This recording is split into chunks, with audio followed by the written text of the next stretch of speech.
அன்பர்களே, உங்கள் அனைவருக்கும் இயேசுவின் நாமத்தில் வாழ்த்துக்கள், இறையாசி.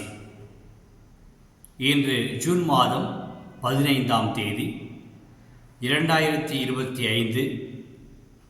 இன்று திருச்சபையானது தூய்மை மிகு மூவொரு கடவுள் என்ற பெருவிழாவை கொண்டாடுகிறது.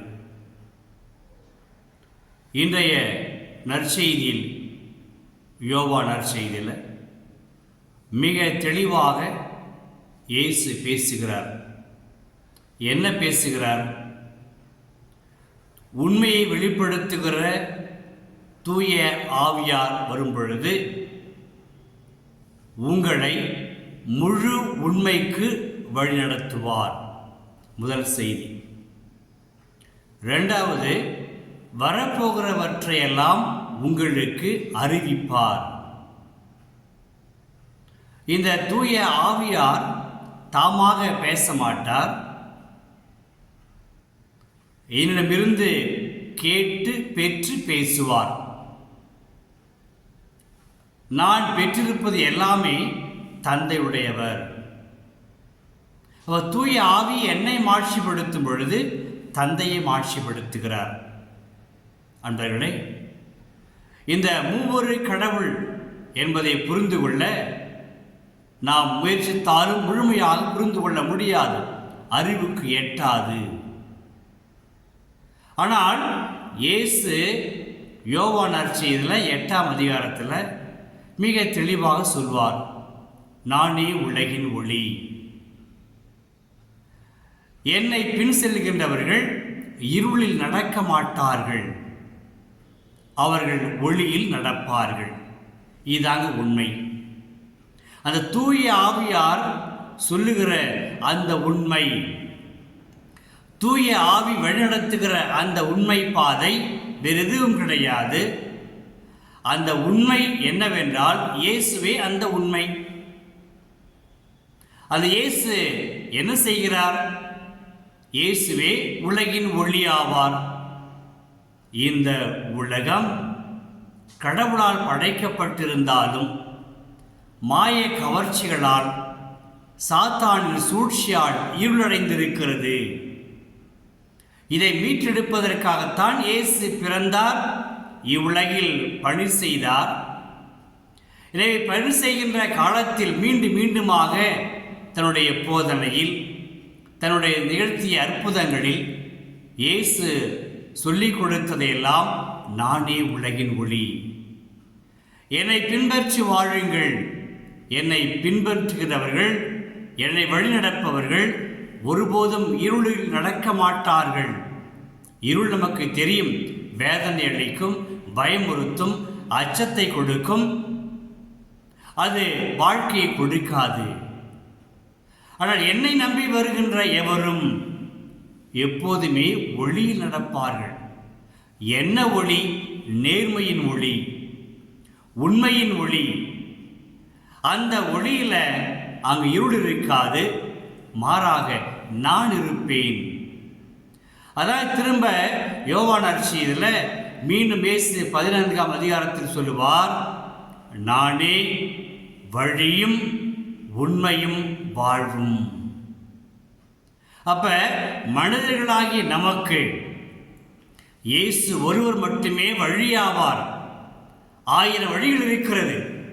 அந்த வழிகளெல்லாம் நம்மை நிலை வாழ்வுக்கு, மகிழ்ச்சியான வாழ்வுக்கு அழைத்து செல்லாது. அந்த திறந்து கிடக்கின்ற எல்லா வழிகளில் சென்றால் நாம் இகழ்ச்சிக்கு உள்ளாகும், வீழ்த்தி விடுவோம். நம்முடைய வாழ்வில் இருளடைந்து விடும், நம்முடைய வாழ்வு பாழடைந்து விடும். எனவேதான் இயேசு சொன்னார், நானே கிறிஸ்துவின் ஒளி, உலகின் ஒளி. என்னை நடக்கின்றவர்கள் ஒருபோதும் இருளில் நடக்கவே மாட்டார்கள். இந்த உண்மையைத்தான் தூய ஆவியார் அறிவிப்பார் என்று இயேசு சொன்னார். இதாங்க மாபெரும் உண்மை. கிறிஸ்துவே உலகின் ஒளி. உலகு என்று சொல்லுகிற பொழுது உலகில் வாழுகிற ஒவ்வொரு மனிதருக்கும் அவரே ஒளியாவார், வாழ்வாவார். 1000 வாழ்வுகள் கிடைத்தாலும் கிறிஸ்து கொடுக்கிற அந்த வாழ்வு, உள்ளார்ந்த அந்த வாழ்வு, அழிக்க முடியாத அந்த வாழ்வு ஒருவருக்கு மகிழ்ச்சியை கொடுக்கும், மன நிறைவை கொடுக்கும். நமக்கு தெரியும் நண்பர்களே, ஒவ்வொரு நாளும் நாம் ஏராளமான சவால்களை நாம் எதிர்கொள்கிறோம், போராடுகிறோம். போராட்டம் இல்லாத வாழ்க்கையே கிடையாது. காலை முதல் இரவு வரை போராடி கொண்டிருக்கிறோம், ஜெயிக்க போராடுகிறோம். இந்த போராட்டத்தில் எல்லாம் கிறிஸ்துவின் ஒளி இருக்கிற பொழுது அது நமக்கு ஒரு தெளிவை கொடுக்கும். அது உண்மையான பாதை எது, உண்மையான முடிவு எது, உண்மையான தீர்மானம் எது என்று நமக்கு எடுத்து சொல்லும். நாம் வழி தவறு போக மாட்டோம். இதைத்தான் இயேசு சொன்னார்.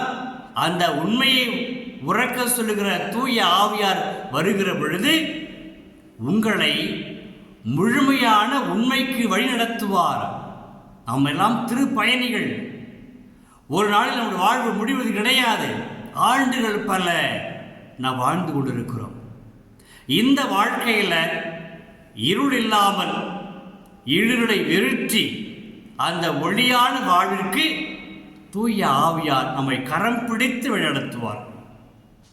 இன்றைய மூவரு கடவுள் என்று சொல்லுகிற பொழுது இயேசு யோவான் நற்செய்தியிலே சொல்லுவார், அந்த 8ஆம் அதிகாரத்தில், நான் தந்தையின் உள்ளம், தந்தை என்னுள்ளும் இருக்கிறார், நாங்கள் வந்து குடிகொள்வோம். எங்கு அந்த ஒளி இருக்கிறதோ, எங்கு நேர்மை இருக்கிறதோ, எங்கு பிறரன்பு இருக்கிறதோ அங்கெல்லாம் நாங்கள் வாழ்கிறோம். அந்த மனிதனுடைய வாழ்க்கையை எங்கள் இல்லமாக்குவோம். அப்படிப்பட்ட மனிதனுடைய வாழ்க்கையில் நாங்கள் ஒளியேற்றுவோம், நம்பிக்கை ஒளியேற்றுவோம், இருளை விரட்டி அடிப்போம். மூவரு கடவுள் நமக்கு கொடுக்கின்ற உறுதிமொழிதான், நீங்கள் என் பிள்ளைகள். என் பிள்ளைகள் சொல்லுகிற பொழுது என் வழியை பாருங்கள், நான் கடந்து வந்த உங்களுக்கு காட்டுகிற பாதையை பாருங்கள், மற்ற பாதைகளை நடந்து ஏமாறிவிட வேண்டாம். சொல்வார்கள், இந்த வழி நல்ல வழி, இந்த வழி நல்லது எல்லாம் சொல்லிக்கொண்டே இருப்பார்கள். ஆனால் யாரையுமே நம்பி ஏமாந்து விடாதீர்கள். உங்கள் வாழ்க்கை மிக மிக அற்புதமான கொடை. இந்த கொடையை மற்ற வழிகளில் சென்று நீங்கள் இழந்து விடாதீர்கள். மூவரு கடவுளாகிய நாங்கள் உங்களில் இருக்கிறோம், உங்களுக்குள் இருக்கிறோம், உங்கள் குடும்பத்தில் இருக்கிறோம், உங்கள் பிரச்சனைகளில் இருக்கிறோம். நீங்கள் பிரச்சனைகளில் போராடுகிற பொழுது உங்கள் போராட்டத்தில் நாங்கள் இருக்கிறோம். உங்களுக்கு தெளிவை கொடுக்கிறோம், உங்களுக்கு நம்பிக்கை ஊட்டுகிறோம், உங்களை தளர்ந்து போக விட மாட்டோம்.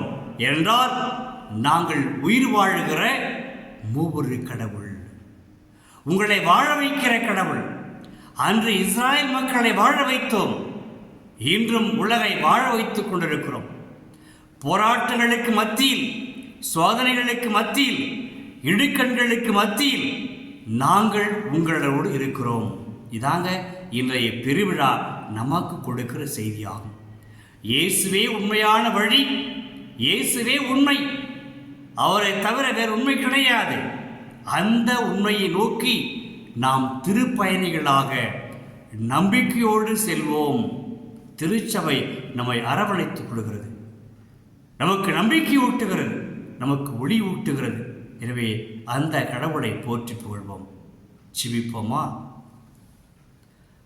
வல்லமையுள்ள தந்தையை உம்மை போற்றுகிறோம், வாழ்த்துகிறோம். நீர் உண்மையான கடவுள், எங்களை வழிநடத்துகிற கடவுள். உண்மையிலும் நேர்மையிலும் முது ஒளியிலும் எங்களை தொடர்ந்து வழிநடத்தும். குறிப்பாக நாங்கள் போராட்டங்களில், எங்கள் அன்றாட வாழ்வில் நடக்கின்ற சோதனைகளில் தோற்று போய் விடாமல், சோர்ந்து விடாமல், அயர்ந்து விடாமல் எங்களுக்கு முது ஒளியையும் நம்பிக்கையும் கொடுத்து கொண்டே இரும். வாழ வைக்கின்ற தெய்வமே, எங்களுக்கு வரப்போகிற அனைத்தையும் நீதாமை எங்களுக்கு கற்றுக்கொடும். எங்களை வாழ்வித்தருளும். நாங்கள் இருளில் சிக்கிக்கொள்ளாமல் ஒளியில் நடந்து போகிற ஒளியின் பாதை கண்டு அதில் நடந்து போகிற உம்முடைய அன்பு செல்வங்களாக பிள்ளைகளாக எங்களை தொடர்ந்து வளர்த்தெடுத்திடும்.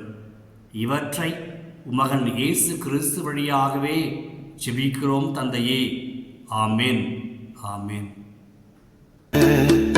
உம் இதயத்தில் விதைக்கின்ற